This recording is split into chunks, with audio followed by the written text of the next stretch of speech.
আমি খন্দকার সাইফুল ইসলাম, পাংশা থানা আওয়ামী লীগের সভাপতি এবং মাছপাড়া ইউনিয়ন পরিষদের সাবেক চেয়ারম্যান 92 থেকে 24 পর্যন্ত। মাঝে 2003 সালে এলাকায় ছিলাম না। তার পরবর্তী গত এপ্রিল মাসে আমি 7 তারিখে পদত্যাগ করে উপজেলা দাঁড়াই এবং উপজেলা চেয়ারম্যান 8ই মে আমি উপজেলা চেয়ারম্যান হই। আমি এই এলাকার সন্তান, এই এলাকা আমার। এই এলাকায় আমার দাদা, চাচা, ভাই, আমরা চেয়ারম্যানই করছি। এই এলাকায় সাধারণত আমি এত বছর 32 বছর আমার রাজনৈতিক জীবন কাটাইছি, চেয়ারম্যানের জীবন কাটাইছি। এলাকাটা যেহেতু আমার নিজস্ব, সে কারণে আমার কিছু দুর্বলতা এলাকায় থাকবেই। আমি এমন কিছু জনসভায় যেহেতু আমার আচরণ, আমার বাধা নাই নির্বাচন করার, সেহেতু আমি নির্বাচনে গেছি। হয়তো পাবলিক কোনো ডিমান্ড করেছে, আমি সেটা হয়তো কথার ইয়েতে তাদেরকে বোঝানোর জন্য বলছি। একটা উপজেলা চেয়ারম্যানের হাতে কী ক্ষমতাই বা আছে? একটা উপজেলা চেয়ারম্যান তো 1 কোটি টাকা একটা এলাকায় দিতে পারে না। একটা উপজেলা চেয়ারম্যান এমন কোনো ক্ষমতা নাই যে ওই তাৎক্ষণিক গিয়ে দাঁড়ায় বলল, আমি তার প্রাইম মিনিস্টার না যে আমি এই মাছপাড়াতে ওভারব্রিজ করে দিলাম। এরকম ক্ষমতা তো আমার নাই। আমাদের কি ক্ষমতা আছে? এডিবি তাও সমন্বয় কমিটির মিটিং হলে সে রেজুলেশন করে, সেই রেজুলেশনে পাস হবে। আমি এমন কোনো কথা বলি নাই যে আমি এইটা করে দেবো, ওটা করে দেবো, সেসব কোনো কিছু বলি নাই।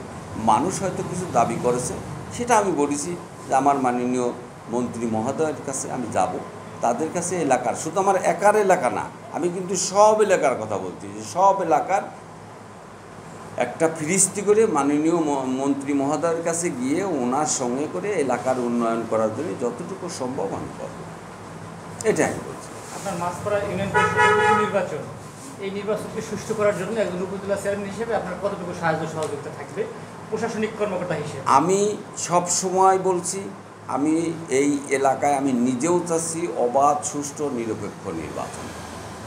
কারণ নিরপেক্ষ নির্বাচন, এটা ইভিএমে হবে, নিরপেক্ষ নির্বাচন হবে এবং ইনশাল্লাহ কেউ কোনো সন্ত্রাসী করে বা ভয় দেখায় বা অন্য কিছু করে এলাকার ভোট নিতে পারবে না। মানুষের ভোট, জনগণের ভোট যার দেবে সেই চেয়ারম্যান হবে এবং যে হবে সবাই তার মানে। আমার ছেলের বিভিন্ন জায়গার থেকে পোস্টার ছিঁড়ে ফেলতেছে, পোস্টার চোখের মধ্যে ফুটা করে, মুখের মধ্যে ফুটা করে, তার মধ্যে পাটকাঠি দিয়ে সিগারেট, ওই পাটকাঠি দিচ্ছে যে সিগারেট খাচ্ছে।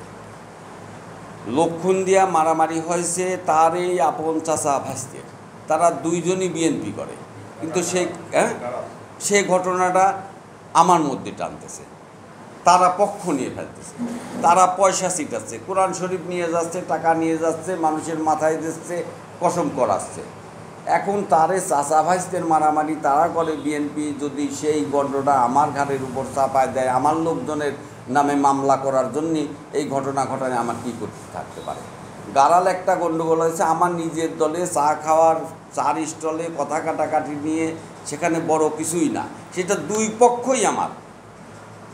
সেখানে বলা হচ্ছে যে একটা পক্ষ তারা তো অপপ্রচারে ফার্স্ট এবং প্রতিনিয়ত ক্লেম করে যাচ্ছে। এটা তার একটা ক্লেমের মানে কি বলবো, বাক্স খুলে বলছে, যখন যা মনে চাচ্ছে সেই ক্লেমগুলোই তারা করে বেড়াচ্ছে।